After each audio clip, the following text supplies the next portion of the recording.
Thank you, John, and thank you, team. Hi, everyone. I am saying hello to you from sunny Colombia. At some point, I thought I would say this from Malaysia, but I'm home. So we are here in the last panel of the Beyond Academia track. This is a track that we put together with Daria and Rafael, and it's been a great experience. What we want to do with this track is to explore mishaps. I don't know why that's pronounced that way, not mishaps, but hey, English. And mistakes and errors, and what can we learn about that, rather than talking about success and wonderful things. We want to explore the nitty-gritty and the nuances that emerge from things that go wrong or that go in unexpected ways. So today we have three really wonderful guests. We have I'm sorry, I'm not sure how to pronounce your names correctly. So if I say something wrong, please correct me. So we have Ellen Kolsto, we have Javier Guillot, and we have Kentaro Toyama. I thank you for accepting this invitation and for being kind enough to open up and talk about the things that have gone wrong and the lessons that you've learned from that.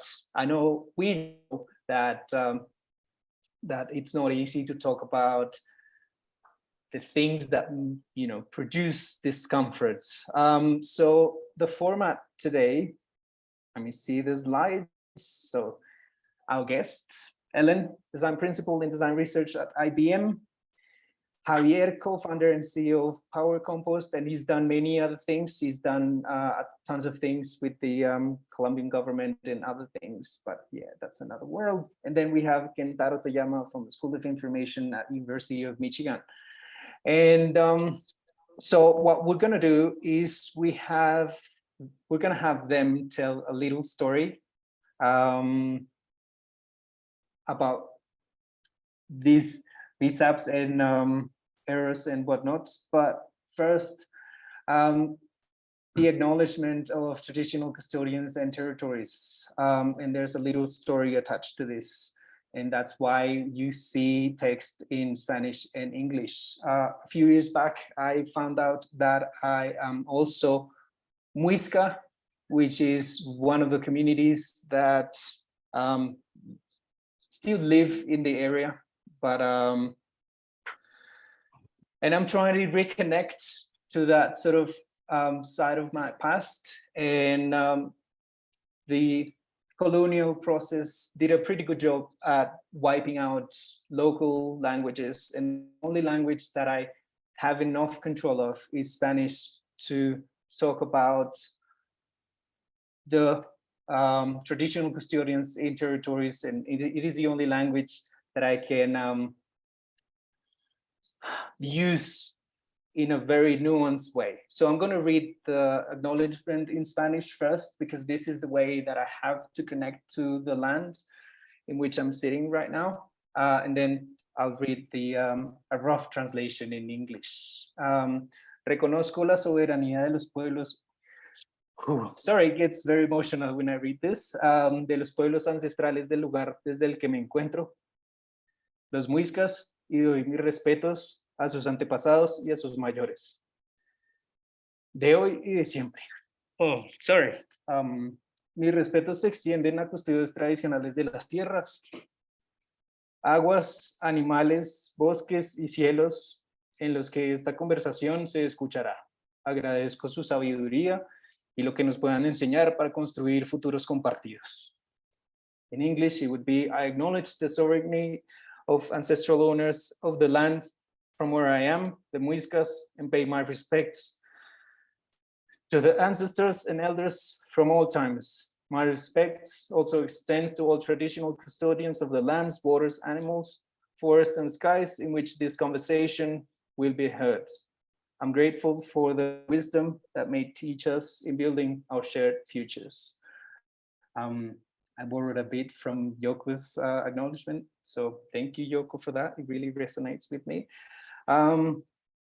And so with that, let's proceed. We have put together, and as many of you know already, guidelines for being together. So we would try to be kind and mindful of differences of any kind. We will be patient with all the technical constraints and hiccups. We will try to listen deeply and participate with respect. Just be mindful of your microphone. It is going to be interesting to see how we choose our own words to make our expressions and languages inclusive. The nuance of language is something that I'm very interesting recently, but yeah, please do not judge or trivialize others and phrase and critiques respectfully with constructive advice. Please avoid generalizations. And is anyone in the room,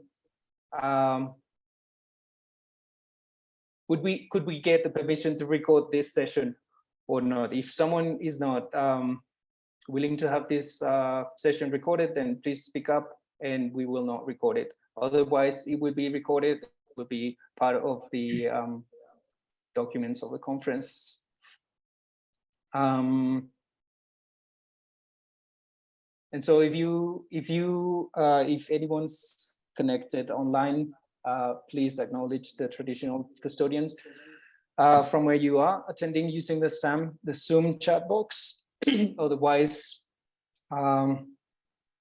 we hope you do it from your heart, and we'll try and feel that vibe and connect with you via, I don't know, cables, but also other senses.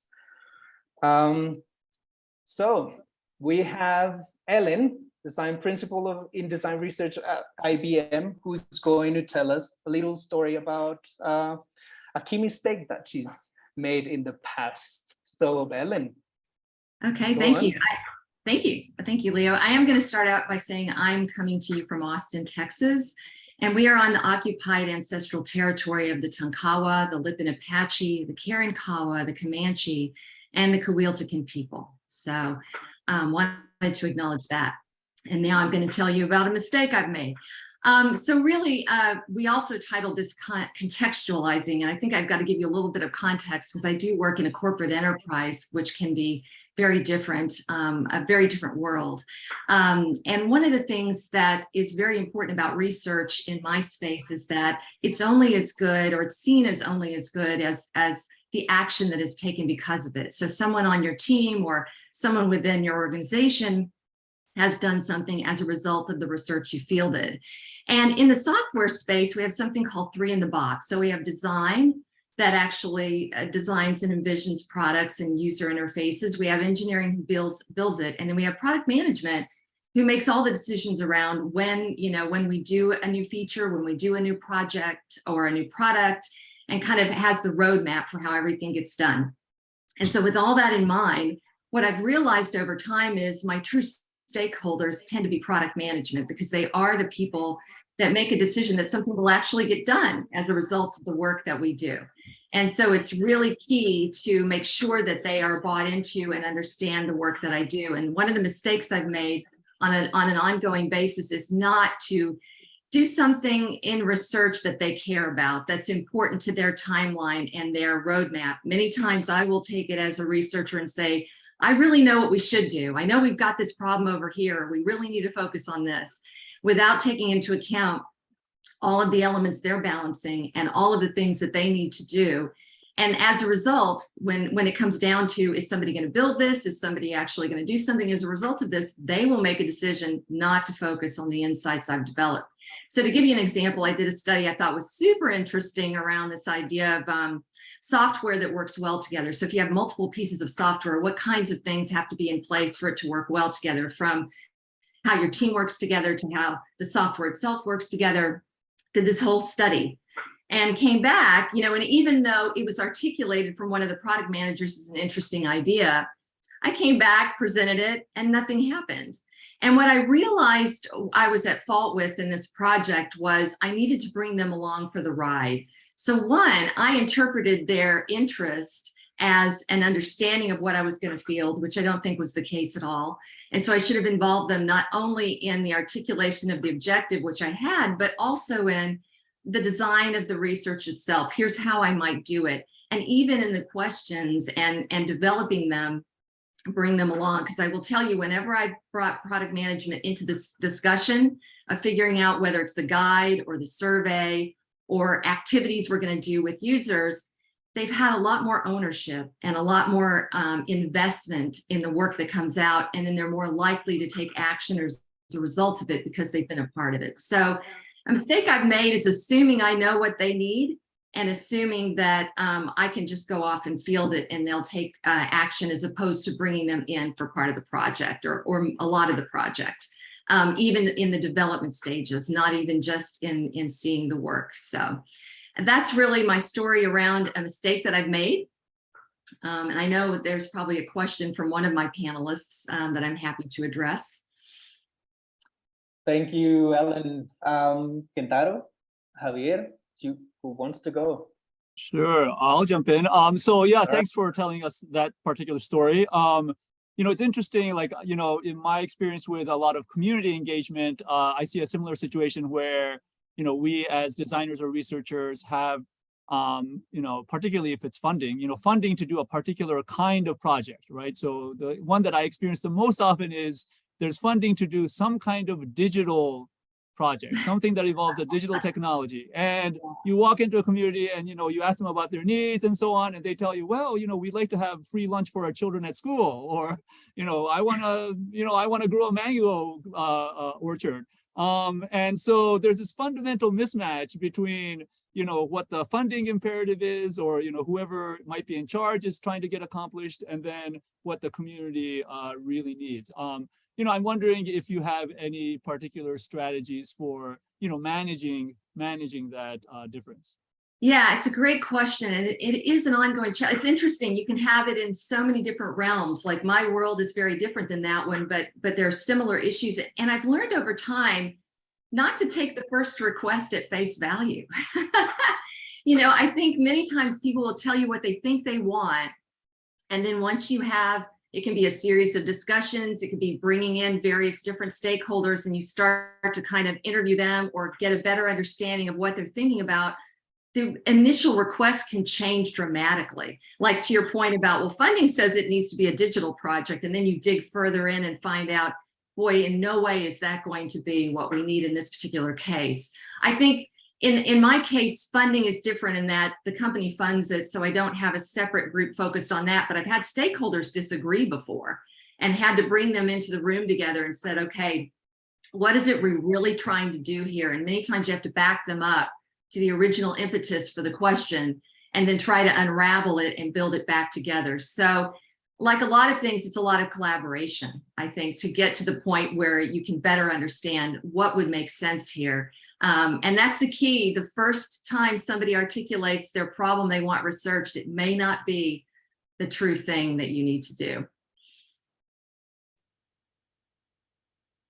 That was so much to learn. I feel like we need like 10 more hours of this panel, but we don't have 10 hours. So we'll keep the formats. Well, Ellen had a story and then one question, and then we'll hear Kentaro and his story, which is more related to aspirations and needs. But maybe I spoiled the story. Kentaro, go. Yeah, no problem. Yeah, so I'm going to tell a story about some work that I did while I lived and worked in Bangalore in India. I helped found Microsoft Research India, and the group that I worked with tended to do work in lower income communities in rural areas and in urban inner city contexts.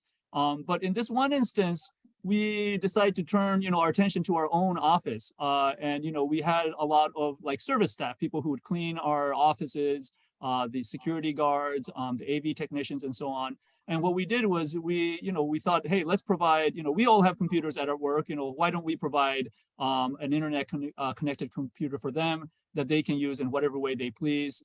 As we went into this project, we started off by asking everybody what their needs were, right? We wanted to understand, their user needs, we were trained in like doing needs assessments and so on. And so that's the approach that we took.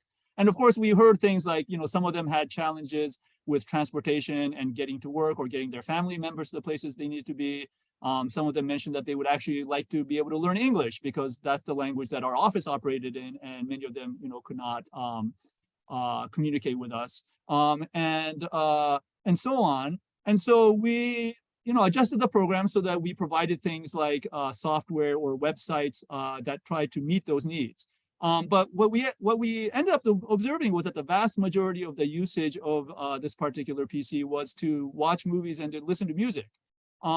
There was one interesting person who was a security guard, and he apparently was taking data entry courses outside of work, and he used the computer that we provided as a way to practice those skills. And one day he walked in and he said, hey, I'm quitting my job as a security guard because I got a job as a data entry person. And he was, he beamed with pride, like he was telling us about how he would be able to tell his father that he now had a white collar office job, and what an incredible thing that was for him and for his family. And I remember at that moment thinking, okay, we missed something in trying to address what we thought were the needs of the people that we were working with. And what this person had was, they had a clear aspiration of some kind. It wasn't, strictly speaking, a need in the sense that he absolutely needed it to survive or to provide for his family, but it was an aspiration that he had and for which he was already working and putting in a lot of effort. And so ever since then, I've been thinking more and more about trying to understand what individuals and communities' aspirations are and seeing whether we can link projects to those aspirations. Aspirations tend to be longer term, they tend to be more positive than the way that people conceive of needs. And so, yeah, I think, the lesson I learned from that instance, and actually from quite a few even since then, is that needs are important, they need to be addressed, but they're often not the thing that inspire people the most to take action. Thank you, Kentaro. So, Ellen, Javier, would you like to ask a question?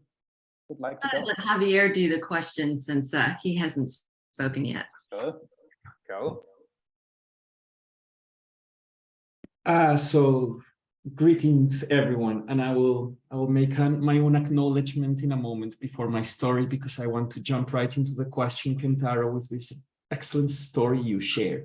I really like this term, from needs to aspirations, and like the flavor that it has. And as you point out, aspirations tend to be very highly personal, but very effective to rally around, so like inspire collective action.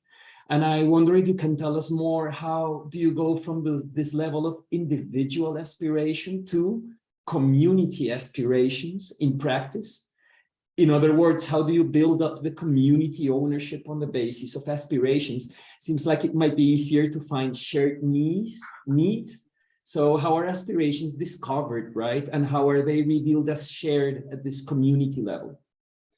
Yeah, that's a terrific question to which I have no great answer at the moment. But I think you're raising a very interesting point. I mean, there's both a kind of theoretical question as to what it means for a community to have an aspiration. I mean, is it some kind of weird, average of everybody's individual aspiration? Is it a, mishmash? Is it the aspiration that leaders of a community express? Should there be a democratic process to do these things? And I think there's also the practical question of how you would elicit it, from a community, in the sense, again, because it's not easy, it's not obvious how you define, what a whole community has as its aspiration. But I will say that in a few contexts that I've worked in, especially in actually in rural India, where there are lots of organizations that work with what are called self-help groups. These are often groups of anywhere from 10 to 20 people. And they're often organized by nonprofit organizations as a way to help, get the community to, first of all, express their aspirations, and then to try to see if they can help achieve those. And one thing that I've seen personally in these interactions is that a lot of the aspirations emerge through just collective, ongoing discussion. And so there's a lot of, it's a little bit like deliberative democracy in which the community keeps talking and talking and talking, and gradually there's some kind of convergence. And I think that's a very healthy way to arrive at a community aspiration. But I think the answer in general is, at least for me, is still unknown, and it's something that I'm definitely interested in understanding better. Thank you. That was really wonderful. I was trained to, as an expert, to have answers to questions, and I really love that you don't have the question, that you are walking towards getting there at some point, or like staying with the trouble. And I think that's really great. Thank you, Kentaro, for sharing that. It really resonates with me, and I hope it resonates with others. And true story. The order was different, but hey, mishaps, right? So Javier, in your hands, man. Thank you so much to you, Leo, especially for being my link to PDC 2022, and greetings to everyone. I'd really like to begin by acknowledging that as Leo, I am also speaking from and inhabiting the traditional lands of the Muisca people and the Chibcha family, and that I pay my respects to their elders and ancestors. I am grateful to the Muisca for being the traditional custodians of the land, the rivers and lakes, páramos, the humedales, the forests and skies of this territory. And I am also grateful for everything that I have had the fortune to learn directly from them and the traditional custodians of the lands that I roam, most recently the Cubeos, the Varazano, and the Cabillari in the Amazon rainforest. I honor and recognize this collective wisdom, your collective wisdom, and I hope that you can illuminate us in the present and in our shared futures. And so part of that interaction with indigenous wisdom here has indeed been about reflecting on mistakes. And I confess that I had a hard time selecting just one. I had a list of 3, and then I began drafting my story, and I realized that I could only choose one. So I chose what I think is the biggest one. I recognize this big mistake that I've seen present in a wide diversity of projects I've participated in, especially those that are oriented towards social or behavioral change. And the mistake consists in not planning the project from the outset to include several iterations of the object being co-designed, say a product or service, or an intervention, or a program, or an initiative. And so not securing the resources that are necessary for having iterative learning, for several iterations to happen, and the learning and evolution that comes with iteration to actually happen. Most projects I've participated in reach an endpoint after one major iteration. Yeah, they can involve some minor iteration in the research, like, in idea generation, like, there's like a bit of learning within the project, but like the major project vision of research, ideation, and implementation in a limited time frame reaches this endpoint, which is most frequently represented by a static report, a PDF. It's a document, it's a presentation, and I've witnessed those from my own teams and from others starting to gather virtual dust, in digital repositories or hard drives, but not really inspiring or leading to new cycles of action and learning, even when the results have been quite promising in the eyes of the stakeholders. For example, I was part of a Colombian public innovation team that worked on a project to tackle corruption in the school meals program in the country by engaging parents to participate in the oversight of the program.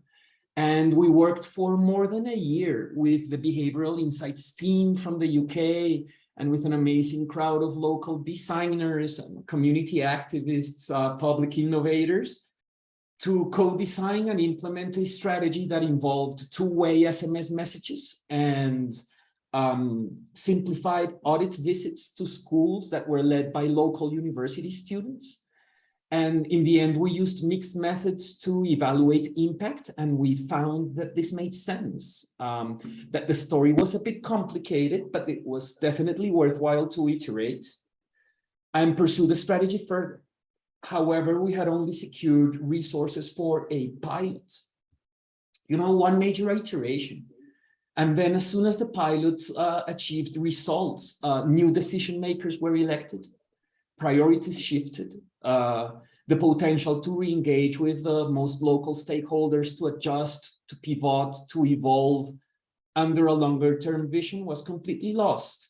And part of the explanation of this to me seems to be that the funders and other enablers, they are only willing to support one major iteration to begin with, like a pilot. And they believe that they are adequately managing risk this way, when actually the best risk management would be to plan for several iterations. And that's tied to their, it's like a paradigm that leads project managers to operate under a very linear, like non-iterative approach to planning and execution. And this is particularly true in government, but I have seen it happen elsewhere. Like, in big private sector organizations, in social sector organizations, all over. And it's especially painful in social change projects because collectively tackling the complexity and achieving sustainable change requires iterative learning approaches, requires iteration. So after recognizing this mistake a few years ago, I've tried very hard in many different ways to hack the system and make iteration happen. But I still feel it's a huge challenge. Thank you, Javier. Yes, I think that resonates with me as well. Who would like to ask a question? Ellen, Kentaro, just jump in. I'll ask a question. First of all, I think that's a really great question, or a great example. I'm not sure you can even call it a mistake, because we all face what you're talking about. And I guess mine is both an observation and a question, because the thing is, I'm on the corporate side, as I've mentioned before, where iteration in many cases can be more focused, but at the same time, we still have deadlines and we have pivots, and you can end up with somebody saying, oh, you know what, we're going to stop this after this and not pursue it. Sometimes that's still connected to, well, how important was this to my stakeholder? But I think another thing we've done, and this back to your point about hacking the system, because my team has had to build in iteration because we work out in front of product development actually for new product ideas. And so we've now been delivering both research and design in many cases 2-week sprints. So very quickly kind of turning some things around for feedback, iterating and keep moving. It's a different way of approaching that may be challenging when you're dealing with a very thorny, larger scale problem. So I don't know if it's a perfect fit for what you've described, but wondering if you've tried any of the kind of sprint models that build in iterating sooner on less baked ideas, but as a way to do more collaboration on an ongoing basis and grow something together, as opposed to go off and do something and come back and then, like you said, you have your one iteration. It's the one way we've been able to kind of game, if you will, the scenario of just having that one final deliverable. Yes. Thank you for that question and comment. So indeed, a lot of this hacking has consisted in building iteration, like within the most clearly designed, focused phase of the project. So building the sprints when it's a prototype really of what it's going to be built afterwards, that is going through this, like, shorter time frame, but nonetheless like in-depth engagement with stakeholders and with people in the end, so that the prototype can evolve. But then comes a moment in which the prototype becomes, okay, now it's about implementation, right? So let's bring this to life at some scale. And then it's very hard to iterate after implementation, right? So the sprints are built like within the design, of what is then brought to life at scale. But once it's brought to scale, then the question about how to make iterations happen is very different. And when I've been in digital development teams, what you describe is much more feasible. So there is something about the way that software is built that makes it particularly amenable, like particularly feasible to have like this iteration vision. And I feel that the decision makers were also trained in the digital world to incorporate iteration as part of normality. But in the rest of the world, that doesn't do digital developments, like, you know, like tackle corruption, or I don't know, circular economy challenges, like waste system management, which is what I am working on right now. Oh, yeah. Or in things like outside of the digital realm. Oh, the only way I've seen to make major iteration happen is putting it on the plan from the outset, so that decision makers commit to it. Yeah. Yeah, I was going to say that. Sorry, it's just making me think of a lot of things. But also, I'll tell you, because I also worked in the consumer space where you had physical products.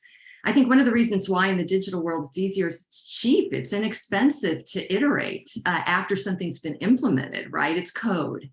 I mean, it's still somebody's time, but it's not like having to rebuild something or, you know, go back, like even when I worked on craft cheese, if you will, to actually make a change in the manufacturing process was huge. It was a ton of money, right? So it gets back to finances, right, in terms of those types of things. So I think you're right.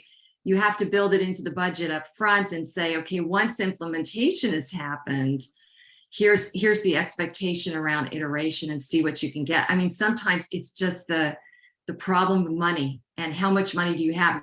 If you run out of money, they're not going to iterate, right? They're just going to hope for the best. Sometimes that even happens in the digital world, to be honest. So, but it's quite a thorny issue and a great point.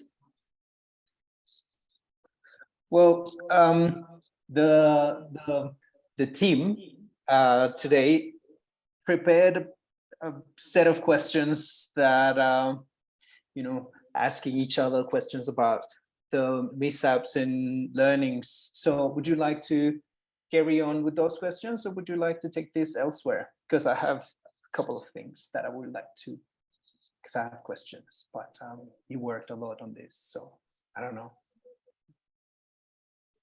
Yes, Javier? I would be happy to chip in with a question to Ellen that kind of like also connects with Kentaro's story. So I would love, with the aspiration point, I'll try to make it clear how it connects. The question is the following, Ellen. The mistake that you mentioned about, so not doing what the stakeholders are caring for, but like what we as designers or researchers are caring for, and then meeting, like, you know, non-ownership. I've also made it and seen it many times. And really, not only in the corporate world, like also in government. I am now an entrepreneur, and that's partly because I am trying to build an organizational culture that responds to this sort of vision. No, I've seen this happen all over, even in entrepreneurship, where everything is as good as the action taken too. Also in government, in the social sector, I don't know, where it's only academia where like maybe research has value in and of itself. Out of academia, I've always felt this pressure. The question is, what I see these stakeholders having as an assumption is that, oh yeah, okay, the researchers, sorry, it's okay, stakeholders might not care about this now, but we can persuade them to care about this because we have good reason, right? Or external, when the stakeholders are not within the with the corporation, but the stakeholders are really like even citizens or community members. It's like, okay, it might be that they don't care about it that much now, but our project will move them to care because the policy calls us to do this, or because there's good reason for it, right? But then I frequently feel that it's like an ego trap right now. And the question is, what do you, and also Kentaro, like in reading the assumptions and needs of communities and people, I've also seen this. It's like the researchers have the assumption that they actually know. And then it's more about like persuading instead of listening. So how do you build agreement on this, on what the important questions are? How do you deactivate these ego trap assumptions? Well, I think you just made a really great point at the end there. And it was a mistake I made often, which was, especially as I became a more senior researcher, was that, well, I knew best, right? I've worked on a lot of products and, you know, I've done research for so many years. I know what's best, and had that same assumption that I could convince them because the insights would be so compelling, rather than doing enough listening and collaborating. Because the funny thing is, you always think you know, and then you talk to people and they tell you things that are just so surprising, or they have an angle you never thought of, or you learn that there are pressures they are under that you just never would have considered because you don't know this about them. And I think one of the things I learned was that I didn't know enough about my stakeholders and what they were dealing with, you know, within their jobs, to be more thoughtful about what I thought was important. Because sometimes we can look at objectively and say the product needs this, but we're not looking at the larger, back to that word of context, the larger context that some of these other people are dealing with that say they may have other pressures that are causing them to have to think in a certain way or do certain things that are also viable. I've never run into anyone where I thought, well, that's just, I can't imagine why you're doing that. If you do, I guess that's a whole different challenge. But for the most part, I also think people are generally pretty, what's the word, reasonable, in the sense that if you know you've got something you think is important, and if you try to do more to understand where they're coming from, you may find a middle ground working with them, which means you can get some of what you want done and some of what they want done. I don't think you can force fit an entire project or entire point of view. And I don't know if you want to, because it gets back to that point. If you do that, they won't take action on it. I think part of it's ego. I think part of it is, again, if it's not on their to-do list, it's just not going to be prioritized. And so you could say, I've got these amazing insights around this part of the product I really want you to do. And then you're like, that's great, but I've got 5 other things that my executive has prioritized over that. And that's a valid answer. They have to go with what their executive's asking them to do. So you have to take into context everything. So I've just learned over time that knowing more about what your stakeholders up against, what they're dealing with, and how they're trying to balance everything is going to allow you to build a better research project that benefits everyone. You can always get your own questions in there if you really want to learn something. We all know we can do that, right?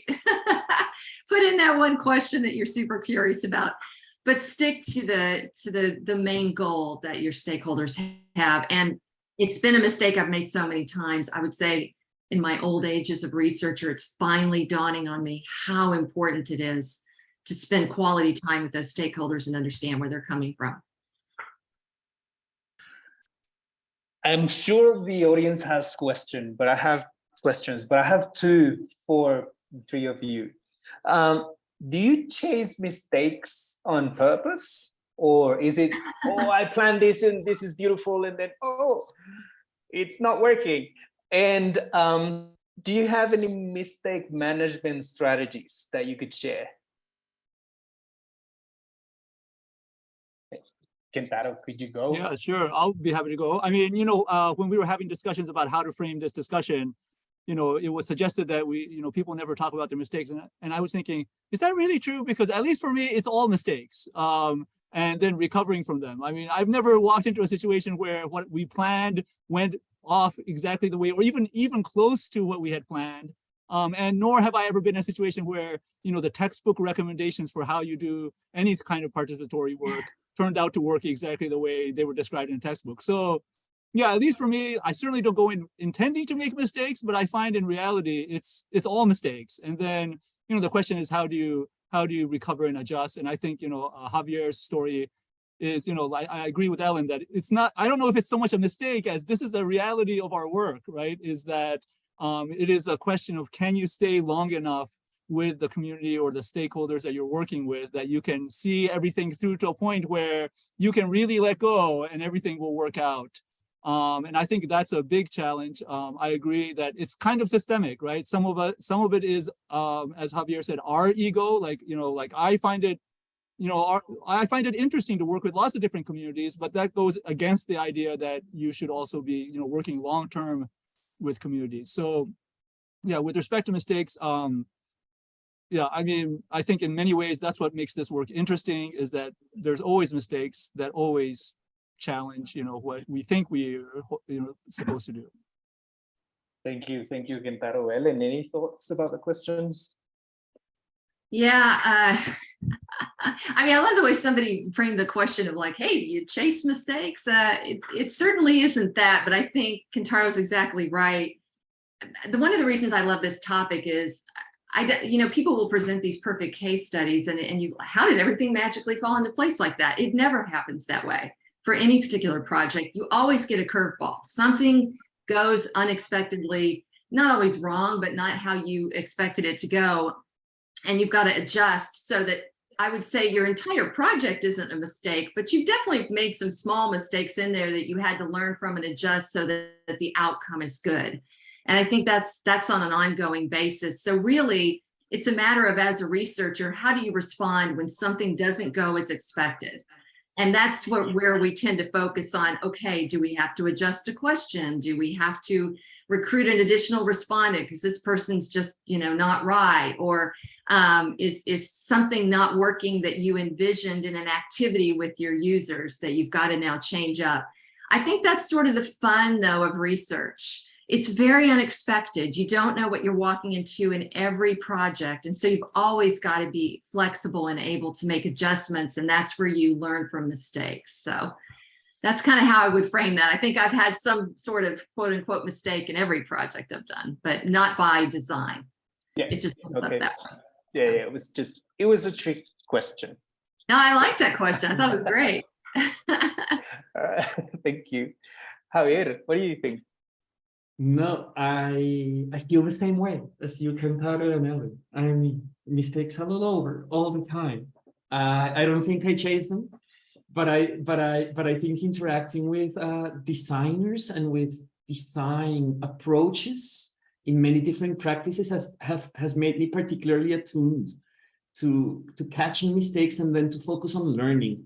So what I'd like to add is that I've begun to understand only very recently how important it is to build actual learning capability when it's also about having design management capabilities or innovation capabilities. And it's a word that it's not to be underestimated. So it has to do a lot with documentation, right? And not like underestimating the value of that during an entire project. So how are things being documented, process-wise, results-wise, reflection-wise, and then translating the documentation into action via learning, into decision-making, right? And that usually involves translation, and synthesis. So taking what is documented and doing things with it. And I see a lot of projects where not a lot of resource, and I'm currently in projects where we do not have a lot of resources for this to happen. And I press and I insist and I try to day-to-day demonstrate the value of learning. And there's also to close off. So like the building of safe spaces for people to deliberate and recognize everything as data. So the thing about mistake or failure or error, it has like this judgmental sort of like it has a value judgment incorporated, right? Where in fact we should see success as mistake equanimously. It's like this practical wisdom. Like it's like you just have what is going on, and you need to take all of it and learn from it. If you see it as a mistake, then it's data. What are you going to do with it? If you see it as a success, then it's also data. What are you going to do with it? And so again, learning. And I think so the techniques for learning and for building safe spaces to, well, recognize what is happening and make decisions on the basis of that are both very helpful in the practice. Excellent. I think we could go on, but let's open up to the floor. So John, does anyone have any questions over I'm there. just asking. Oh, Yoko does. No. No. Yeah, we can hear you. Oh, good. Sorry, it's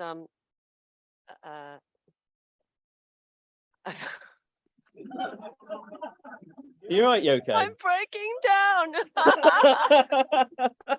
It's been It's been a long hasn't it? conference. It's been a long conference. I'm just so grateful of this discussion. And I also feel I'm guilty for doing things around post-rationalizing these stories, right? To make it into a palatable narrative for others or perhaps to ourselves. So I'm really interested in the things that we might be doing that compels us to confront actually very, very deeply seated values that has fundamentally changed who we are or who you are.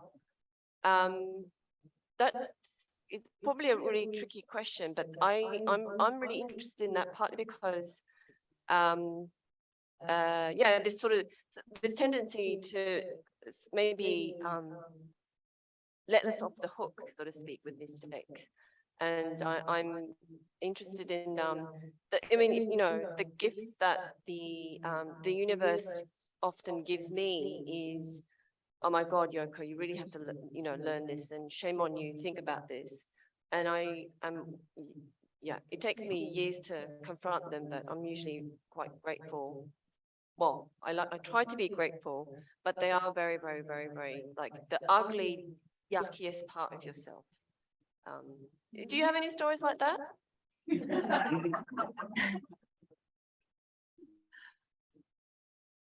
I can take. Well, I'm not going to answer that question. You can go. Well, okay, so I'm gonna try to interpret what I think the question is, but you can tell me if I'm wrong. When you talk about confronting things about yourself, we've all had those moments, or at least I hope some people can relate to this, where the data is a bit inconclusive, but you know what would be a good outcome for a project, or you know what probably instinctually is a good direction. And you have to make a decision to recommend that with data that maybe isn't as supportive of it as you would like. And you can argue that, you know, are you grappling with your own personal sense of fair play, morality, whatever you want to call it, or are you giving guidance where it's needed? And there's no clear answer to this. I remember talking to a very senior researcher that I worked with years ago who said, I fully believe that there's creativity in research, and researchers should take license where it makes sense, you know. And he was very successful, and that's not wrong, but it is debatable, right? Whether or not if the data that you have in front of you doesn't fully support the position, do you take it anyway? And I've grappled with that back and forth many, many times. And there's no clear answer, but I'm interpreting your question about those moments when you're you're maybe questioning your own direction, or am I making a decision that makes sense for this within the context of my own morality? And I would say that I've grappled with that multiple times. So I'll just put that out there.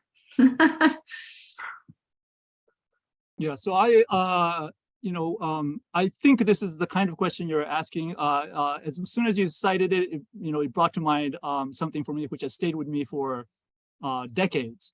I'm usually pretty good about engaging with communities, even when there is a language difference, class difference, and so on. And I often find that I can, very quickly establish rapport with the people that I'm working, and I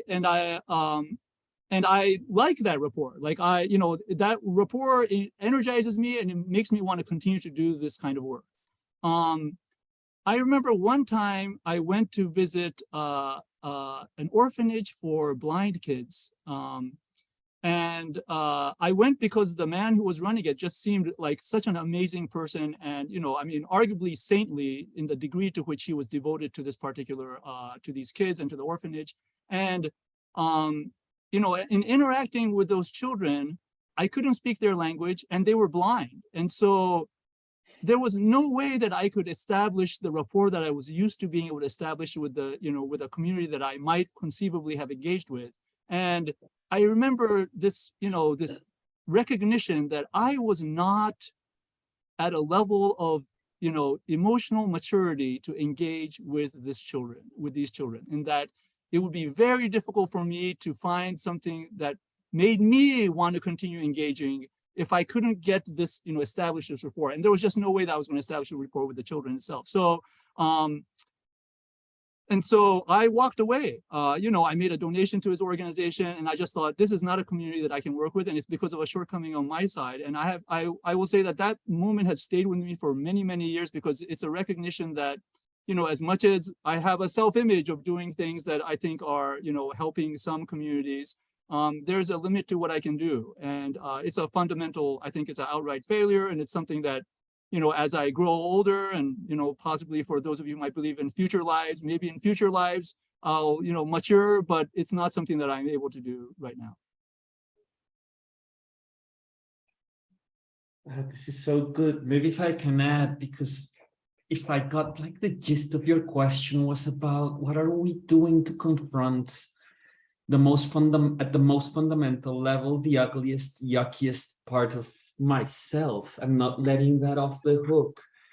And so, like, in the maybe vulnerability that PDC invites us to have, it's really, well, it's a mix in my case of my meditative practice and therapy. But there's a lot about, so like, how cultivating awareness is also cultivating compassion.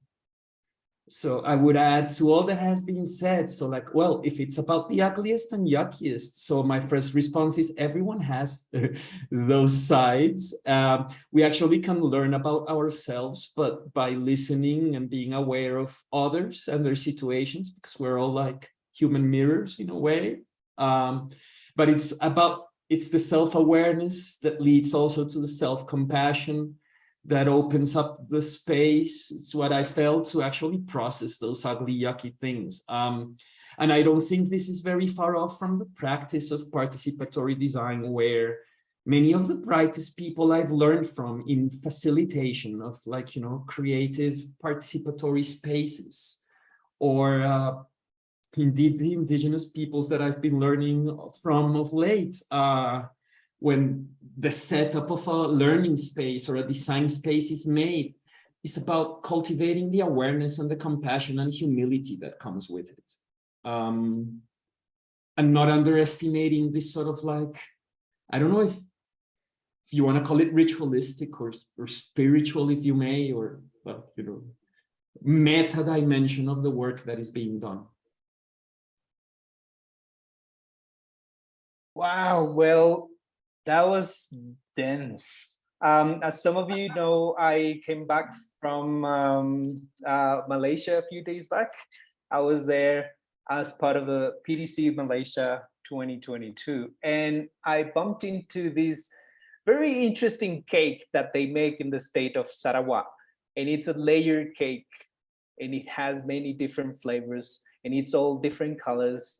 And I think this discussion sort of brings me to that cake again, because we haven't had the chance to see each other or engage each other at the depth level that we would like to do that. But I think we can actually see how the cake of life exists in every person. And, there's many layers that we could get to explore with others, or maybe we could just explore them on our own and find the difficult questions. And maybe, sometimes it would take years to answer them. Sometimes we would never be able to answer them. And I think that what we've had here today was Sarawak layer cake. You know, this has been really interesting, and I have tons of questions for you in the future, and I hope we can meet each other again, and I hope I can give you a hug, Latin American hug, if you accept that. Otherwise, I'll send you a hug from here. Thank you very much, everyone, for joining this session. I think we're running a little bit over time. There's more things happening. I wanted to thank the team that put the conference together, chairs, everyone, reviewers. It's been great. It's amazing to be part of this community. Thank you, Daria and Rafael, for working with me around a few things. It's been difficult, but we made it. Thank you, Ellen, Kentaro, Javier, for joining us and sharing your stories. We can see you a little bit better now. And again, I hope to see you again. I hope to give you a hug, and I hope to get to share more adventures in this world with you and everyone that's in the room, and everywhere else around the world. So, and just a little plug here, PDC Places Rock. Thank you very much. And this is it. Big hug.